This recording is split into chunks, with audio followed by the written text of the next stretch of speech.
अयोध्या में हुई राम मंदिर प्राण प्रतिष्ठा समारोह से पहले कई भजन गायक और सिंगर श्री राम से जुड़े भजन गा रहे थे। तो वहीं पीएम नरेंद्र मोदी द्वारा कई भजन गायकों के भजन शेयर कर चुके हैं।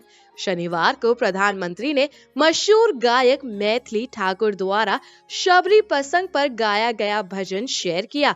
इस भजन को शेयर करते हुए पीएम मोदी ने कहा कि अयोध्या में प्राण प्रतिष्ठा का अवसर सभी को प्रभु श्री राम के जीवन और आदर्शों से जुड़े विभिन्न प्रसंगों का स्मरण करा रहा है। चलिए आज बात करते हैं कि आखिर कौन है बिहार के छोटे से गांव से आने वाली मैथिली ठाकुर, जिनके भजन के मुरीद हुए पीएम नरेंद्र मोदी। मैथिली ठाकुर ये नाम आज कौन नहीं जानता। 4 साल के बच्चे से लेकर बुजुर्ग तक मैथिली ठाकुर की गायकी के दीवाने हैं। गीत संगीत के परिवेश में जन्मी मैथिली ठाकुर बिहार के एक छोटे से गांव से संबंध रखती हैं। दादा से संगीत सीखते हुए बड़ी हुई मैथिली ठाकुर आज कम उम्र में ही ऐसे मुकाम पर है कि ये कहना गलत नहीं होगा कि आज उनकी गिनती मशहूर शास्त्रीय गायकों के साथ की जाती है। अपनी भजन प्रस्तुति और लोक गायकी के अंदाज से आज वह करोड़ों लोगों के दिलों पर राज कर रही हैं। लेकिन क्या आप जानते हैं कि भले ही गीत संगीत का शौक उन्हें विरासत में मिला है, लेकिन आज वे दुनिया के जिस आसमान पर जमकर खड़ी हो रही है वो उन्होंने अपनी मेहनत और संघर्षों से लड़कर हासिल किया है। मैथिली ठाकुर ने जिस घर में जन्म लिया वहां शुरू से ही संगीत का माहौल था, यानी कहा जा सकता है कि संगीत मैथिली ठाकुर के खून में है।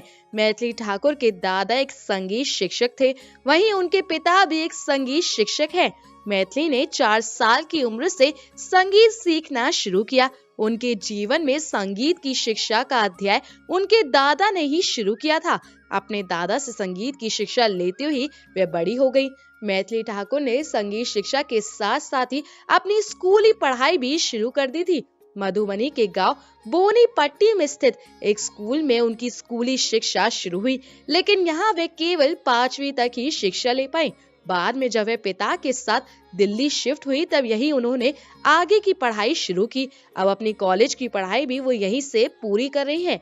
मैथिली ठाकुर ने आज जो मुकाम हासिल किया है ये उनकी लगन मेहनत का ही नतीजा है, वरना करियर में संघर्षों का दौर उनके सामने भी कम नहीं था।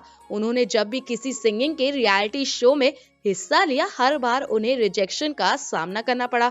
यही नहीं, इंडियन आइडल जूनियर में वह पहुंची, टॉप 20 में सिलेक्ट भी हुई, लेकिन यहाँ से आगे नहीं जा सकी।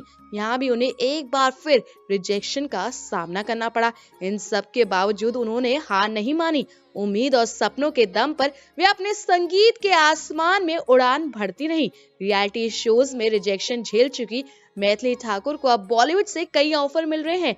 वे खुद बताती हैं कि उन्हें बड़े डायरेक्टर ने लीड एक्ट्रेस के रोल के लिए ऑफर दिया है, लेकिन इसके लिए उन्होंने इनकार कर दिया है। उनका मानना है कि बॉलीवुड में उनसे ज्यादा काबिल और खूबसूरत एक्ट्रेस हैं, वहां उनका कोई काम नहीं है और ना ही वे इसके लिए बनी हैं।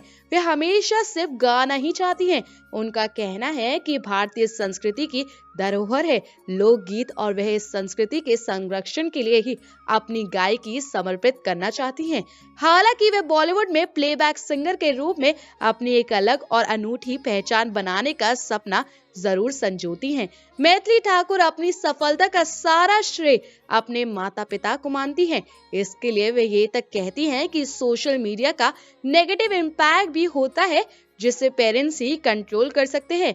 बच्चे हो या टीनेजर्स, उनमें इतनी समझ नहीं होती कि वे सही गलत का फैसला कर सके।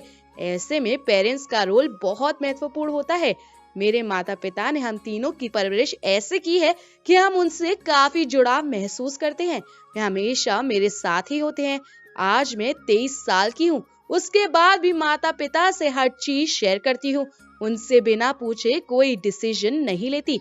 दिल्ली में हुए श्रद्धा मर्डर केस पर उन्होंने कहा कि आज के बच्चे खुद को मॉडर्न दिखाने के लिए पेरेंट्स की बात नहीं मानते, लेकिन बड़ों की बात नहीं मानना कोई आधुनिकता नहीं है। दोस्तों, आप क्या कहना चाहेंगे मैथिली ठाकुर के बारे में? हमें अपनी राय कमेंट सेक्शन में जरूर बताएं। अगर आपको आज की हमारी वीडियो अच्छी लगी हो तो इसे लाइक और शेयर करना ना भूलें।